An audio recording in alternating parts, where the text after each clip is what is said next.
pihak kita, siapakah yang akan melawan kita? Ia yang tidak menyayangkan anaknya sendiri, tetapi yang menyerahkannya bagi kita semua. Bagaimanakah mungkin ia tidak mengaruniakan segala sesuatu kepada kita bersama-sama dengan dia? Siapakah yang akan menggugat orang-orang pilihan Allah? Allah yang membenarkan mereka. Siapakah yang akan menghukum mereka? Kristus Yesus yang telah mati, bahkan lebih lagi yang telah bangkit, dan juga duduk di sebelah kanan Allah, yang malah menjadi pembela kita, bagi kita. Siapakah yang akan memisahkan kita dari kasih Kristus? Penindasan, atau kesesakan, atau penganiayaan, atau kelaparan, atau ketelanjangan, atau bahaya, atau pedang? Seperti ada tertulis, oleh karena engkau kami ada dalam bahaya maut sepanjang hari. Kami telah dianggap sebagai domba-domba sembelihan. Tetapi dalam semuanya itu kita lebih daripada orang-orang yang menang oleh Dia yang telah mengasihi kita. Sebab aku yakin bahwa baik maut maupun hidup, baik malaikat-malaikat maupun pemerintah-pemerintah, baik yang ada sekarang maupun yang akan datang, ada atau kuasa-kuasa, baik yang di atas maupun yang di bawah, ataupun sesuatu makhluk lain, tidak akan dapat memisahkan kita dari kasih Allah yang ada dalam Kristus Yesus Tuhan kita. Ya, jadi ibu-ibu yang saya kasihi, kita perlu mungkin memaknai ya tema kita, karena Tuhanlah pembelaku. Karena bila mana sih sebetulnya Tuhan itu membela kita gitu? Apakah kalau kita berdosa lalu dia membela kita gitu ya? Apakah kalau kita juga hidup benar, kita berpikir bahwa kita nggak akan sulit gitu, langsung dibela? Nah, ini adalah suatu suatu pemikiran-pemikiran yang perlu kita pahami gitu, supaya kita tidak berpikir bahwa Allah membela kita itu menurut cara kita gitu ya. Karena saya percaya bahwa Allah membela kita itu menurut caranya. Dalam kisah Yusuf misalnya, Yusuf itu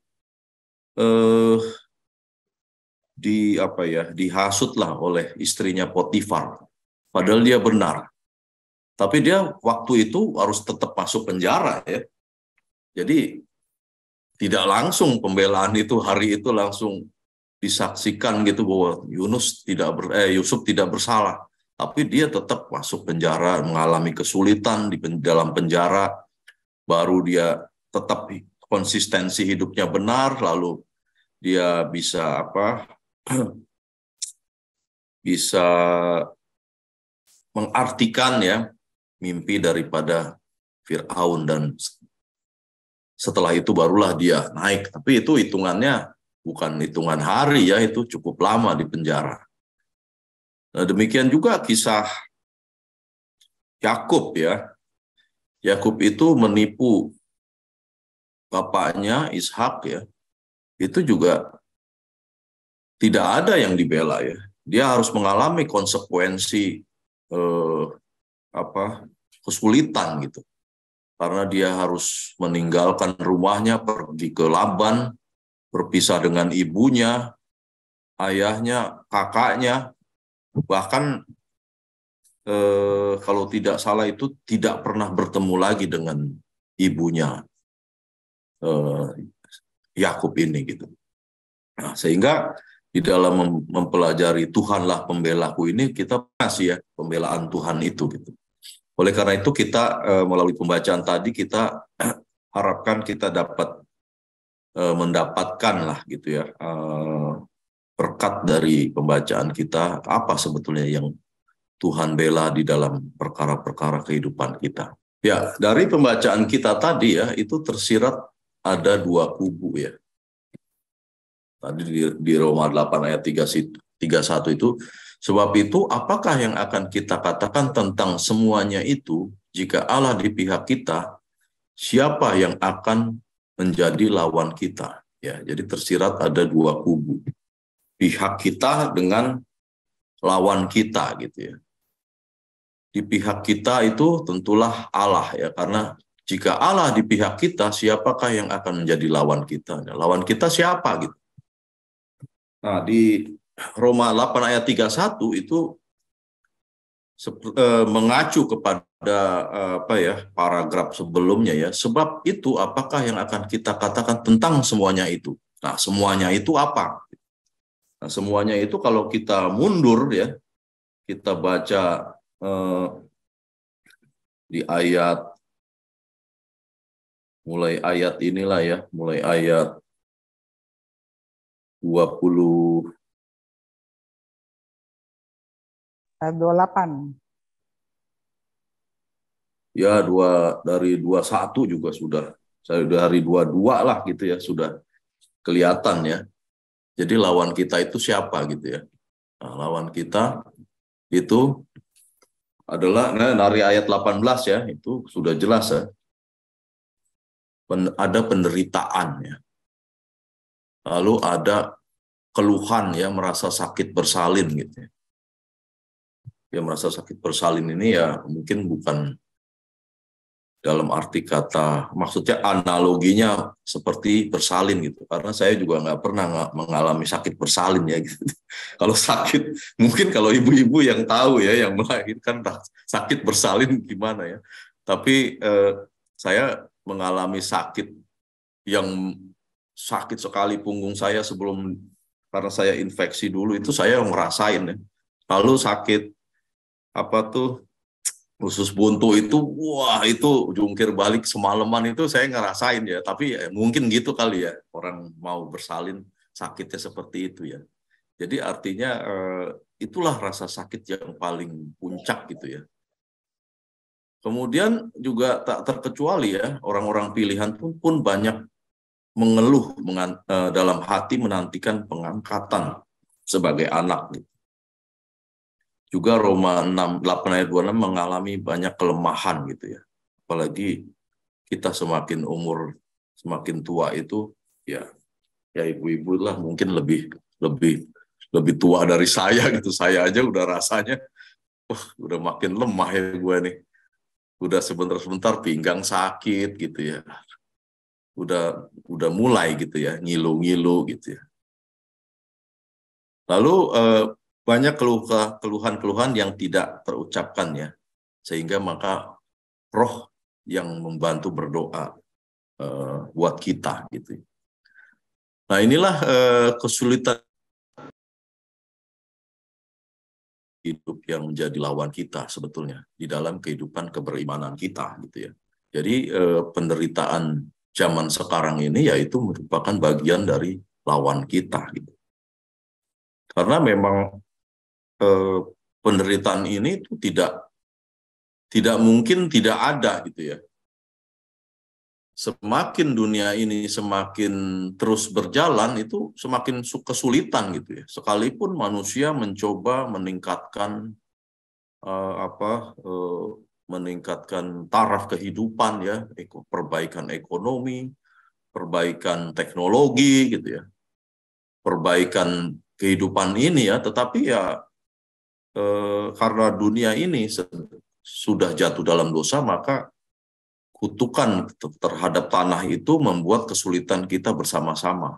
Jadi kita tidak perlu iri dengan penderitaan orang gitu ya.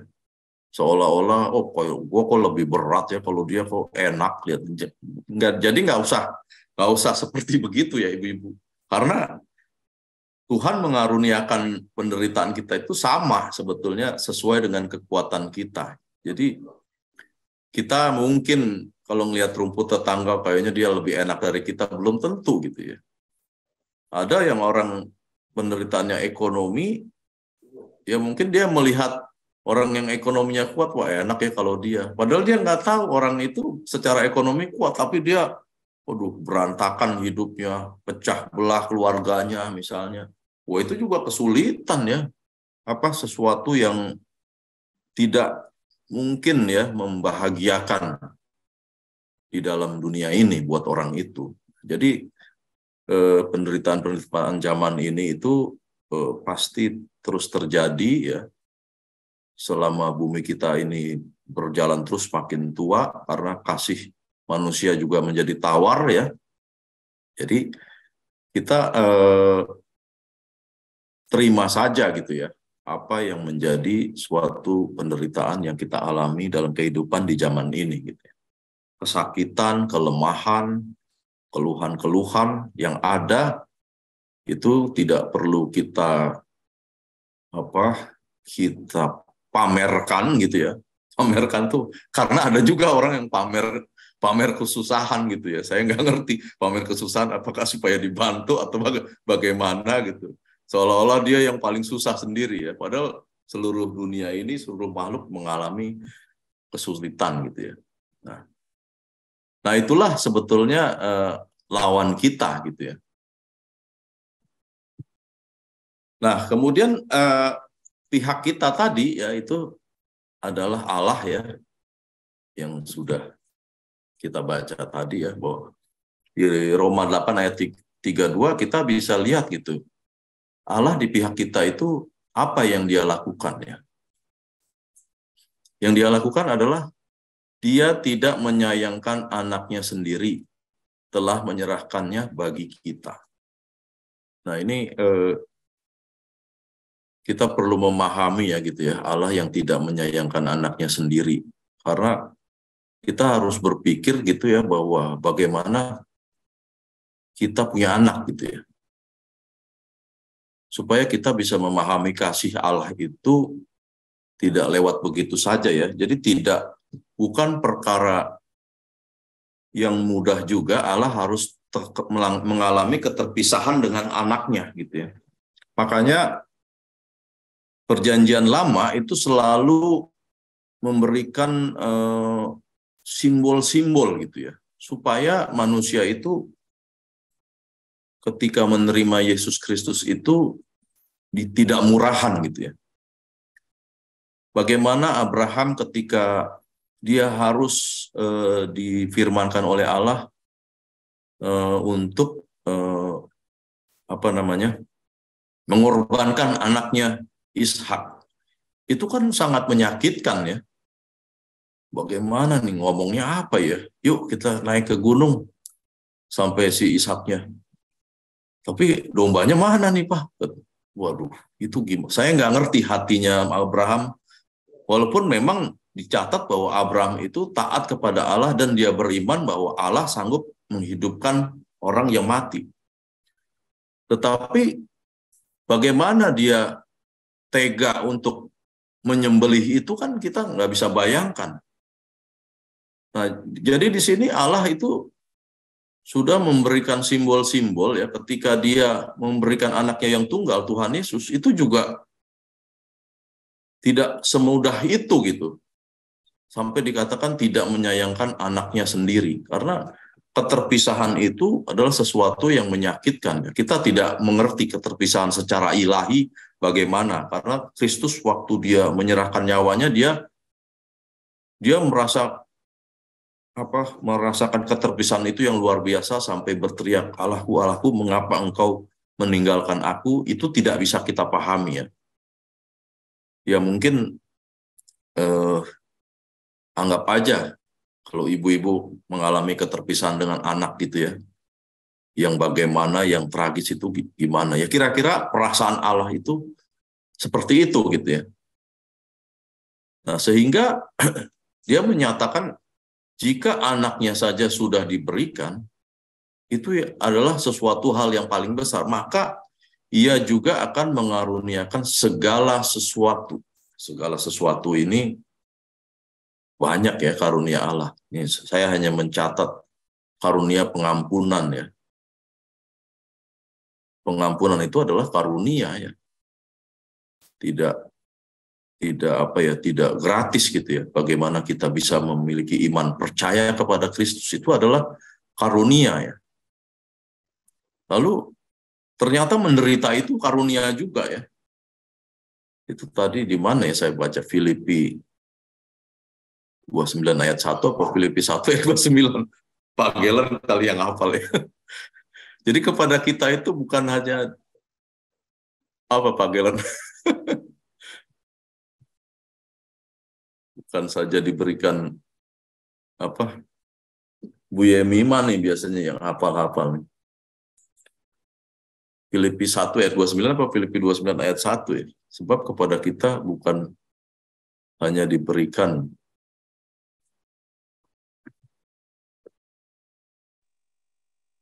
Filipi 1 ayat 27. iya benar ya. Filipi 1 ayat 29. Iya.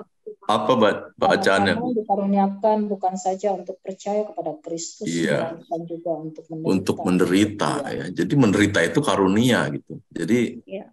jadi kalau kita hidup ini ada penderitaan sebagai orang-orang yang percaya, ya anggap aja ya itu karunia. Karena kan bukan hanya percaya, menderita itu karunia. Jadi ya kita terima saja gitu ya sebagai suatu karunia.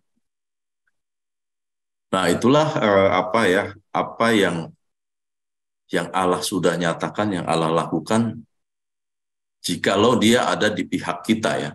Jadi dia menghadiahkan atau tidak menyayangkan anaknya sendiri. Dia memberikannya dengan rela anaknya sendiri ya, yang dia sayangi, lalu mengaruniakan kita segala sesuatu. Nah, jadi itulah wujud ya, wujud Allah ada di pihak kita tuh itu. Lalu ada juga lawan kita yang lain ya, yang tadi kesulitan-kesulitan ya. Di Roma 8 ayat 33 sampai 34 itu Paulus menggunakan istilah hukum ya. Karena Paulus itu memang sangat ahli dalam hukum Taurat gitu ya. Dan juga mengenai proses peradilan gitu, dia sangat tahu sekali gitu. Nah, sehingga dia menggunakan kata-kata tergugat, penggugat, ya, menghukum, pembela, ya. Jadi itu dapat kita lihat di ayat 33 ya. Siapakah yang akan menggugat orang-orang pilihan Allah? Allah yang membenarkan mereka. Siapakah yang akan menghukum mereka? Kristus Yesus yang telah mati, bahkan lebih lagi yang telah bangkit, yang juga duduk di sebelah kanan Allah, yang malah menjadi pembela bagi kita. Ya, jadi selain kesulitan-kesulitan, kita juga memiliki lawan yang lain ya. Karena di dalam dalam sistem hukum itu ada tergugat, penggugat, penghukum atau hakim ya, dan pembela gitu. Nah, kita itu adalah orang yang tergugat sebetulnya ya. Jadi diri kita lah yang tergugat karena dipandang bersalah terhadap hukum Allah ya. Jadi hukum Allah yang sempurna menetapkan kita bersalah terhadap semua tuduhan. Jadi kita telah melanggar standar Allah gitu ya. Lalu hukuman yang adil bagi kejahatan kita sebetulnya adalah keabadian di dalam neraka ya. Jadi sebetulnya kita adalah orang-orang yang tergugat atau terdakwa yang sebetulnya akan mengalami hukuman yang kekal gitu ya. Nah, kemudian ya gambarnya mungkin seperti ini, karena kita berdosa gitu ya. Nah, siapa yang menggugat kita ya? Nah, yang menggugat kita ini adalah ada beberapa ya. Hukum Taurat itu juga menggugat ya, apalagi di Roma ini waktu itu ada pengusiran orang-orang Yahudi ya oleh Kaisar siapa itu? Claudius Clementus atau berapa gitu, atau siapa. Nah, namun setelah Kaisar itu meninggal, orang Yahudi itu banyak yang kembali lagi ke Roma dan mungkin mendapati bahwa yang dahulu orang-orang Kristen di Roma yang banyak orang Yahudi itu masih menjalankan hukum Taurat gitu ya. Sehingga melihat kok jemaat Roma udah nggak jalan hukum Taurat ini lagi gitu. Nah, oleh karena itu makanya Paulus menulis surat ini kepada jemaat di Roma itu untuk banyak meluruskan ya hal-hal teologi seperti ini gitu. Jadi hukum Taurat itu sebetulnya membuktikan ya bahwa kita itu gagal memenuhi hukum Allah gitu ya. Kemudian juga hati nurani kita ini juga selalu berbicara gitu. Saya salah, saya melanggar, saya berdosa. Itu senantiasa menggugat kita gitu ya. Kemudian iblis nih yang paling getol ya untuk mendakwa kita ya. Bahkan ketika kita sudah dibenarkan pun, dia itu selalu menuduh gitu. Ketika hal apapun gitu ya, selalu suka tidak membuat diri kita tidak layak gitu ya. Ketika kita melakukan yang suatu pelayanan, kadang dia, siapa sih lu sebetulnya, lu kan begini, lu dulu kan begini. Nah dia suka menuduh kita gitu ya, membuat sikap hati kita itu jadi meragukan Allah yang telah membenarkan kita. Nah, jadi pekerjaan iblis ini ya yang selalu menggugat, menuduh kita bahwa kita itu tidak layak di hadapan Allah. Nah, oleh karena itu siapa yang akan menghukum gitu ya? Tapi di Roma 8 ayat 33 Allah itu telah membenarkan orang pilihan. Jadi kita itu sudah dibenarkan oleh Kristus yang tadi Kristus anaknya yang telah diturunkan oleh Bapa ke dalam dunia. Jadi dia telah mati bagi dosa kita gitu ya. Bahkan dia juga telah bangkit ya. Duduk di sebelah kanan Allah Bapa menjadi pembela kita ya. Nah, ini masuk ke dalam tema kita ya. Yang malah menjadi pembela bagi kita. Jadi Kristus malah menjadi pembela bagi kita ya. Nah, sebelum kita lebih jauh, apa sih fungsi pembela ya? Di dalam sistem peradilan manusia ini seorang pengacara itu yang memiliki fungsi ya atau tugas membela klien mereka gitu. Jadi seperti kasus-kasus siapa Sambo sekalipun dia udah jelas-jelas membunuh, bersalah apapun, dia tetap aja didampingi oleh pengacara ya, atau pembela gitu ya. Nah, seorang pembela ini dia mempelajari seluk-beluk hukum gitu. Jadi harus ahli hukum juga gitu ya. Jadi pembela itu nggak bisa siapapun gitu menjadi pembela gitu ya. Kalau nanti nggak punya modal gitu ya, nggak ngerti hukum gitu ya. Ya dia bagaimana bisa menentukan arah yang benar gitu terhadap peraturan-peraturan hukum yang rumit gitu ya. Karena memang peraturan hukum itu rumit ya. Banyak pagernya gitu ya. Bisa dijeblos dari sini, bisa diatur dari sana. Makanya orang pengacara itu kaya ya, banyak duitnya. Karena dia bisa membantu orang ya. Yang tadinya hukumannya mestinya berat gitu bisa jadi ringan. Nah, itulah tugas pembela gitu ya. Dia harus ahli hukum. Kemudian juga ahli hukum itu membantu ya, memperjuangkan. Ya dia sudah, kalau di dalam sistem peradilan itu ya, itu dibayar ya. Bahkan tarifnya itu tinggi, dan mungkin per jam, mungkin dalam dolar gitu ya. Apalagi pembela-pembela atau pengacara yang top gitu ya, seperti, yang nggak usah saya sebut namanya ya, itu pasti rate-nya tinggi ya, karena dipercaya bisa memperjuangkan kasusnya gitu ya di hadapan hakim gitu. Kemudian selain itu pembela pun harus menjadi orang yang memberikan dukungan, kekuatan, support ya, nasihat kepada terdakwa ya. Mungkin kalau ditanya hakim, tanyanya begini, kamu harus jawabnya begitu gitu ya. Jadi supaya tidak menimbulkan persepsi baru ya. Ya memang menjawab itu penting ya. Tidak serta-merta jawaban itu menjadi mudah ya gitu. Karena salah menjawab itu membuat suatu pertanyaan baru yang akhirnya panjang yang bisa bikin blunder gitu ya.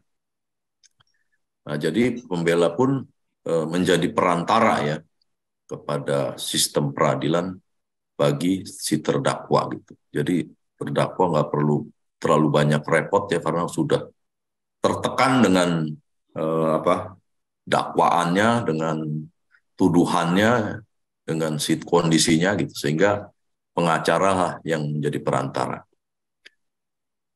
Nah, dengan harapan sehingga dengan adanya pembela, terdakwa atau tergugat tidak dilakukan semena-mena ya, oleh sistem hukum karena ketidakmengertiannya si terdakwa tentang hukum. Nah, bagaimana dengan Kristus ya yang adalah pembela kita? Nah, pembela kita surgawi itu juga dia dilengkapi ya. Jadi kalau seorang pembela itu sebelum dia melakukan pembelaan, dia juga harus tahu duduk permasalahannya gitu. Apa? Dia akan banyak berdiskusi dengan terdakwa bagaimana kejadiannya ya. Nah, Tuhan kita itu dia sudah tahu gitu apa yang ada di dalam diri kita, apa yang ada di dalam hati kita ya. Karena pikiran yang ahli-ahli Taurat mau menyerang dia itu aja dia sudah tahu. Sehingga dia bertanya, "Mengapa kamu pikiranmu picik seperti itu?" Gitu. Nah, jadi pembela kita pun tahu siapa kita gitu ya. Jadi ketika dia memperjuangkan kasus kita ya, dia tahu apa yang kita alami, apa yang kita rasakan, apa yang kita lakukan gitu, semuanya tahu. Gitu. Kemudian seperti pembela tadi ya, Kristus itu juga mengenal seluk-beluk sistem hukum Allah. Karena salah satu pribadi Allah Tritunggal ya. Hukum Taurat ya dia tahu sekali lah. Ya. Jadi mengapa Allah menurunkan anaknya yang tunggal harus dikorbankan sehingga bisa menebus dosa manusia, itu dia tahu sekali seluk-beluk hukum itu gitu. Kenapa dia mesti turun?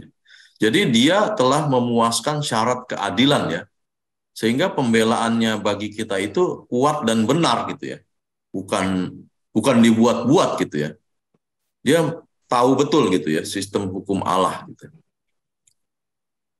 Kemudian Alkitab juga mengajar ya bahwa Yesus adalah pembela bagi mereka yang mempercayainya ya. Jadi kita kalau percaya kepada Tuhan Yesus, dia menjadi pembela ya, untuk kita.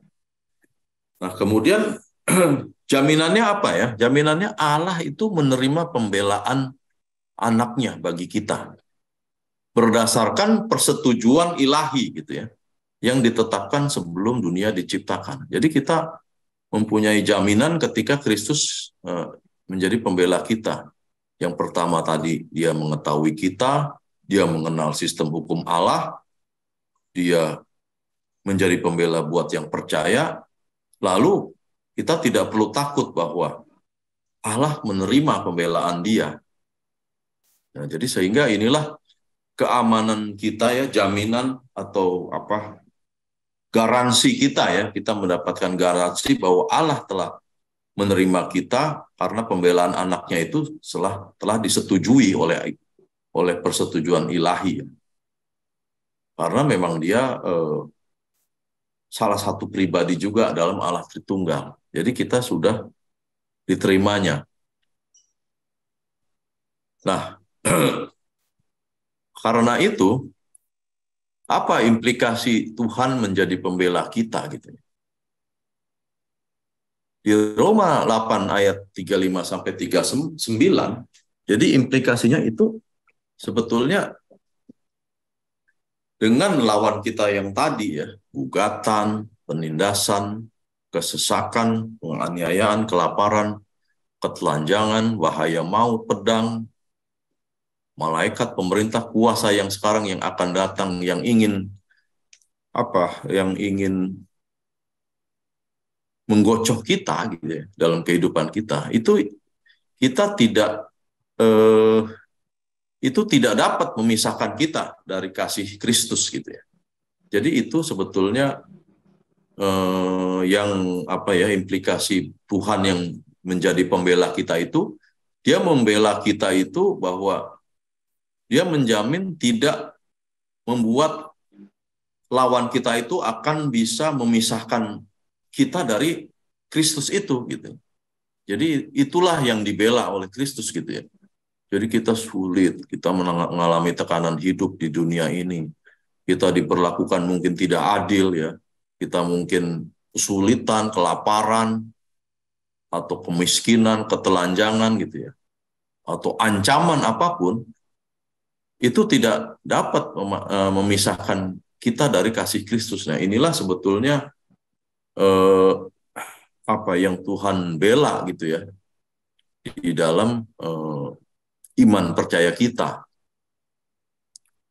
Nah, justru sebaliknya ya, kita itu menjadi pemenang gitu ya. Pemenang di sini adalah kita mampu mengatasi kondisi yang menggocok kehidupan kita gitu ya. Jadi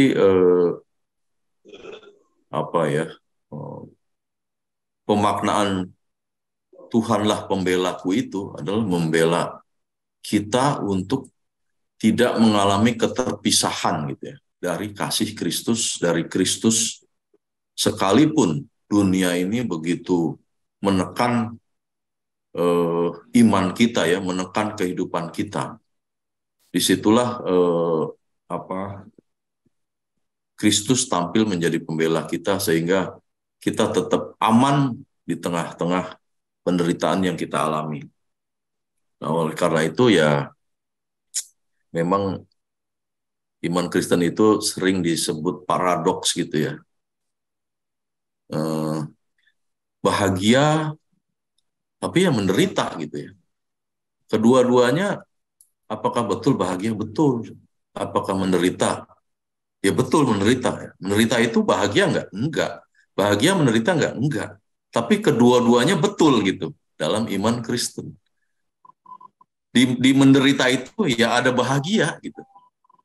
Di bahagia itu ya ada menderita. Nah, inilah paradoks ya. Keduanya bertentangan tetapi benar.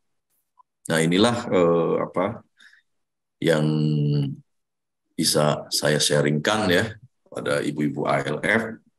Semoga di tengah-tengah kehidupan iman percaya kita ini kita tetap kuat ya, oleh karena Kristuslah yang menjadi pembela kita di tengah kita memelihara iman percaya kita. Jadi janganlah kita menyerah dengan segala kondisi yang kita alami di dalam dunia ini, karena semua orang ya itu mengalami hal yang sama ya, kesulitan-kesulitan dan penganiayaan, kelaparan, kesesakan apapun itu memang dialami oleh semua orang, tak terkecuali orang-orang percaya yang telah dipilih oleh Tuhan. Kiranya Kristus yang menjadi pembela kita tetap menjadi jaminan bagi hidup kita untuk bersandar kepadanya. Terima kasih, semoga menjadi berkat. Amin. Mari kita berdoa. Bapa di dalam kerajaan surga, kami telah mendengar sebagian daripada firman. Kiranya Tuhan menolong kami, kuasa Roh Kudus, menginspirasi kami sehingga kami mengerti masing-masing pribadi lepas pribadi Tuhan, apa yang Engkau maksud di dalam pendengaran kami, mendengar tentang firman Tuhan. Kiranya Engkau memberkati ibu-ibu, oma-oma di ALF ini Tuhan. Semoga di masa tua mereka, mungkin juga di dalam kesakitan, di dalam kesulitan, oleh karena menjalani hari yang tua, hari-hari tua, kiranya Tuhan memberikan kekuatan, sehingga mereka boleh hidup yang tidak terpisah dengan kasih Kristus. Demikianlah Bapa, inilah doa kami, Kami alaskan di dalam nama Tuhan Yesus, Juru Selamat kami yang hidup. Amin. Baik, saya kembalikan. Oke, terima kasih Pak Yudi untuk firman Tuhan siang hari ini. Apakah ada sharing atau pertanyaan Ibu? Ada Ibu Tin, ada Bu Riama, kemudian ada Ibu Sitorus, Ibu Gina, ada Teni juga dan Diana. Dipersilakan Ibu-Ibu, ada Ibu Nastiar juga. Mungkin dari Bu Tin, dari negeri yang jauh. Ya Pak Yudi, saya mau tanya. Bu Tin. Iya. Saya ini ya memang terbatas ya kemampuan saya itu. Kan tadi dibilang bahwa Tuhan Yesus itu akan membela kita dalam pengadilan kita terakhir ya Pak ya. Nah kalau itu kan ada kesengsaraan itu ada yang ditimbulkan oleh orang lain atau oleh diri kita sendiri kan ya Pak ya.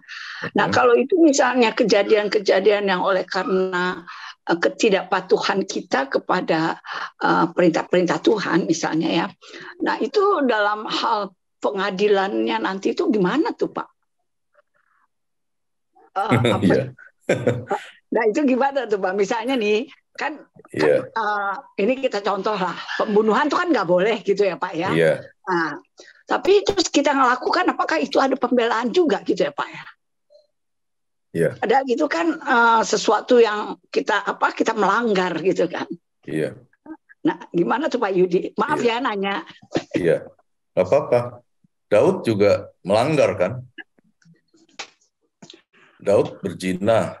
Daud membunuh loh, dia membunuh Uria loh, dia mengambil Batsheba kan. Iya. Tapi dia adalah orang yang dibenarkan gitu ya kan. Ya tapi kalau nantinya ya, saya kan tidak tahu ya, kita kan tidak pernah nantinya bagaimana gitu ya. Tapi di Alkitab mencatat bahwa Daud adalah orang yang dibenarkan. Pertama Daud ketika oleh Nabi Nathan ya, ketika ditegur oleh Nabi Nathan, dia menyadari bahwa dia berdosa gitu ya. Tapi ingat konsekuensi dosanya dia itu tidak serta-merta selesai kan. Dia mengalami kesakitan Daud itu. Ketika kerajaannya pecah, anaknya berontak. Absalom. Jadi mengalami situasi yang tragis. Situasi yang yang tidak enak ya bagi dia seorang raja gitu ya. Yang harus mengalami seperti itu. Jadi konsekuensi ketidakpatuhan kita, ketidakmenurutan kita dengan Tuhan itu bukan sesuatu yang gratis ya. Kita akan mengalami konsekuensi dosa yang kita lakukan. Jadi tidak gratis lalu dibela, enggak begitu.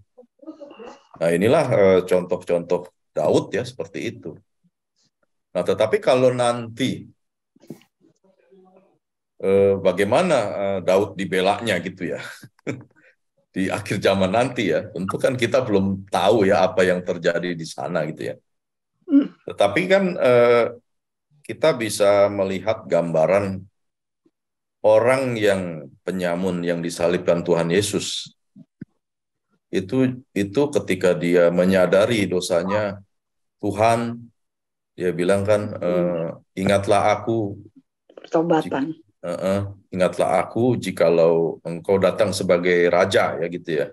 Tapi Tuhan Yesus bilang hari ini juga kamu akan ada bersama aku di Firdaus hari ini juga gitu ya. Artinya bukan nunggu kiamat nanti, hari ini juga gitu.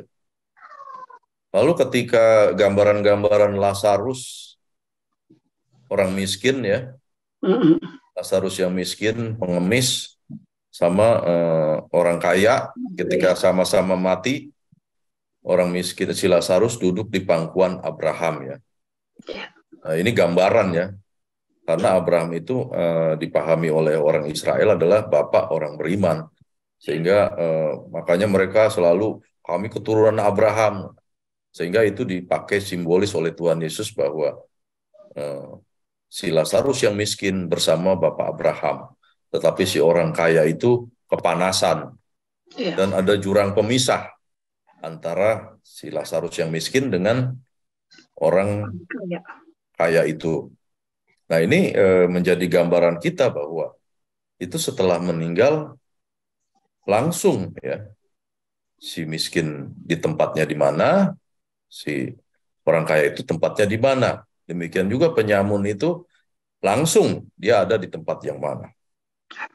Nah, lalu bagaimana dengan penghakiman terakhir ya? Karena ini tidak ada yang pernah gitu ya kita mengalami penghakiman terakhir. Siapa yang udah mengalami hari kiamat? Kita belum pernah ada yang tahu kan. Tetapi ini hanya ya dari bacaan-bacaan penafsir-penafsir ya. Seperti siapa ya? Kalau tidak salah saya pernah baca Louis Berkhof gitu ya. Tidak semua sih. Tapi bahwa di akhir zaman itu hanya mengkonfirmasi gitu ya. Penghakimannya mengkonfirmasi. Kenapa kamu ada di neraka? Karena kamu begini, kamu tidak percaya Kristus gitu. Kenapa kamu ada di surga gitu ya? Karena kamu telah mempercayai beriman kepada anak Allah. Lalu kita mendapat tubuh yang baru, tubuh kemuliaan. Jadi selama belum akhir zaman sebetulnya tubuh kemuliaan itu belum kita dapatkan gitu ya. Nanti tubuh kemuliaan ketika akhir zaman nanti ketika Kristus datang yang kedua kali. Nah itu gambaran jawaban saya ya Butin ya. Iya, makasih Pak Yudi. Pak Gelen ya menambahkan ya supaya saya kalau salah harus ada yang meluruskan Pak Gelen sebagai pendeta. Siap Pak Yudi. Tapi Pak Yudi udah lurus. Makasih Pak Yudi. Ya, Butin, terima sama-sama. Mbak, saya tanya. Saya mau tanya juga dong. Iya, boleh Bu. Duluan siapa deh? Duluan Bu Ya. Roma deh. Bu Roma ya. Tadi dibilang bahwa penderitaan itu juga karunia dari Tuhan ya Pak. Penderitaan yang seperti apa ya Pak Yudi ya? Penderitaan yang seperti apa ya? Penderitaan itu kan ada dua ya. Ada yang karena kita ya. Kita misalnya korupsi, lalu kita dipenjara, lalu dimaki-maki di sosmed gitu ya. Lalu Menderita. ya menderita kan itu ya, tapi itu kan gara-gara kita itu. Menderitanya kita buat gitu ya. Semua orang itu kalau berbuat kesalahan ya menderita seperti itu ya. Itu tidak, sebetulnya menderita yang demikian itu adalah tidak ada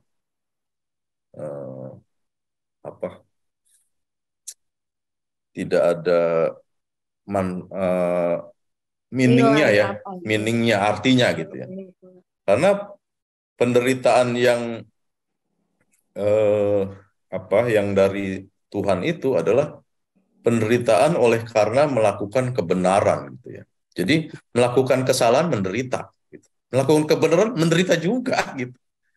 Kenapa melakukan kebenaran menderita? Ya, kalau situasi kita di tengah orang yang tidak suka dengan kebenaran, kita berlaku benar, ya orang musuhin kita. Kalau orang musuhin kita itu menderita loh rasanya. Karena apa ya? Kita ditolak gitu. Kita menjadi bukan bagian dari mereka, kita nggak ditemenin gitu ya. Di suatu kantor misalnya, sekongkolan yang lain seneng nggak bener, kita bener sendiri. Wah itu bener-bener loh, itu mau berangkat ngantor aja kita nggak punya temen misalnya, kita dimusuhin gara-gara hidup benar. Itu sangat menderita. Nah menderita yang demikian itulah yang disebut menderita oleh karena hidup benar dan oleh karena kebenaran gitu ya. Oleh karena taat kepada firman Tuhan. Jadi ya itu yang contoh paling ringannya gitu ya. Tapi aplikasinya ya macam-macam gitu ya. Kualitasnya juga bisa bermacam-macam. Gitu. Baik, ada lagi tadi.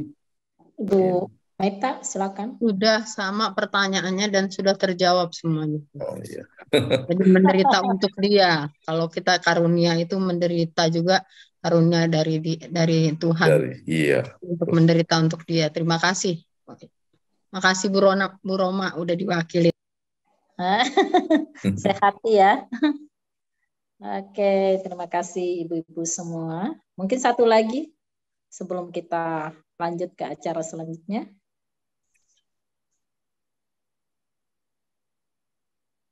Ini persekutuan yang satu-satunya tanya jawab ini ALF nih ya. Bagus gitu. Melatih saya untuk banyak pengetahuan ya. Kalau nggak bisa jawab, repot. Sama-sama belajar Pak Yudi. Ada pendampingnya. Seru ini. Ibu-ibu juga belajar bertanya. Pak Yudi belajar menjawab. Iya. Oke, kalau tidak ada, kita... Nggak ada lagi ya?